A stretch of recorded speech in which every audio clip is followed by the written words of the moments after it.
नमस्कार दोस्तों। स्वागत है आपका अपने चैनल वारदात पर। मैं हूं आपका अपना होस्ट अंकुश चौधरी। तो आइए जानते हैं आज की कहानी के बारे में। मुस्कान प्रगति के बाद पिंकी की साजिश का पर्दाफाश। जाने क्या बोली मुजफ्फरनगर के अनुज की बहन।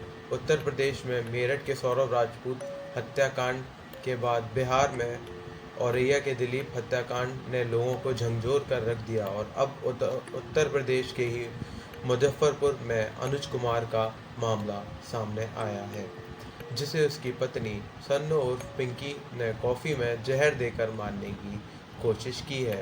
अनुज फिलहाल आईसीयू में ज़िंदगी और मौत से जूझ रहे हैं। वहीं उसकी बहन मीनाक्षी ने भाई अनुज के लिए इंसाफ की गुहार लगाई है। उसने भाई अनुज की जान बचाने की अपील डॉक्टरों से की है। मामला मुजफ्फरनगर के खतौली थाना क्षेत्र के गांव भगेला का है। पुलिस ने केस दर्ज कर लिया है और अनुज की बहन के मामले में आरोपी पिंकी को लेकर कई खुलासे किए हैं। आइए जानते हैं मीनाक्षी ने क्या बताया। 2 साल शादी को हो चुके थे। सन्नो नाम था लड़की, शादी से हुई थी। अनुज की फारूक नगर गाजियाबाद की रहने वाली थी सन्नो। शादी के बाद विवाद होता था, लेकिन भाई कभी इसके बारे में घर पर बात नहीं करते थे। इस बारे में इसलिए लड़ाई होती थी अनुज और सन्नो की, क्योंकि उसे लगता था कि वो गलत है। शादी के 1-2 महीने बाद ही विवाद होना शुरू हो गया था। इसके चक्कर था अपने ताऊ की लड़की है उसके लड़के के साथ। शादी से पहले ही चक्कर था। यह उससे बात करती थी छत वगैरह पर जाकर। जब तक भाई हॉस्पिटल से नहीं आते थे तो भाई के सामने बात नहीं करती थी। भाई ने जब फ़ोन पकड़ा और इसके फ़ोटोज़ और मैसेजेस देखे और सब कुछ पिंकी से प्यार से पूछा, तो वो कहती है, तो उसने बताया कि ऐसा कुछ नहीं है। लेकिन 1-2 बार और उसके मैसेजेस पढ़े तो वो सन्नो पर शक करने पर मजबूर हो गया। फिर पिंकी अपने घर चले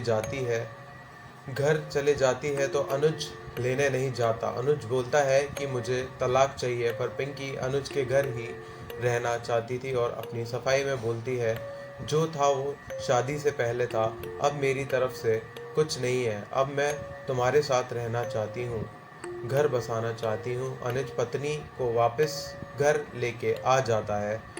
वापस आता ही महिला आश्रम में केस डाल देती है। तो उन्होंने 1 महीने के लिए भेजा था, उन्होंने इसे घर पर रहने के लिए।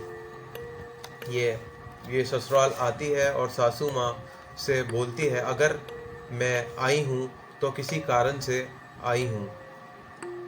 यहाँ माँ पूछती है, ऐसा क्या कारण है? तो बोलती है, वो तो वक्त आने पर ही पता चल जाएगा।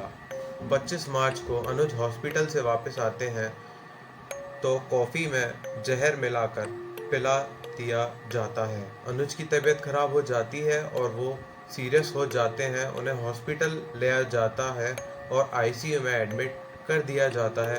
पुलिस केस होता है तो वो बार बार मना करती रही कि उसने कुछ नहीं किया। ना ही वो खुद अनुज से मिलने जाती है और ना ही उसका कोई परिवार का कोई और सदस्य।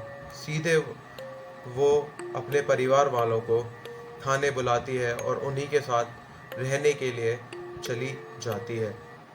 घर वालों का कहना यह है कि उन्हें इंसाफ मिले और उनके भाई अनुज को इंसाफ मिले और पत्नी को कड़ी से कड़ी सज़ा मिले मौत की साजिश रचने के लिए।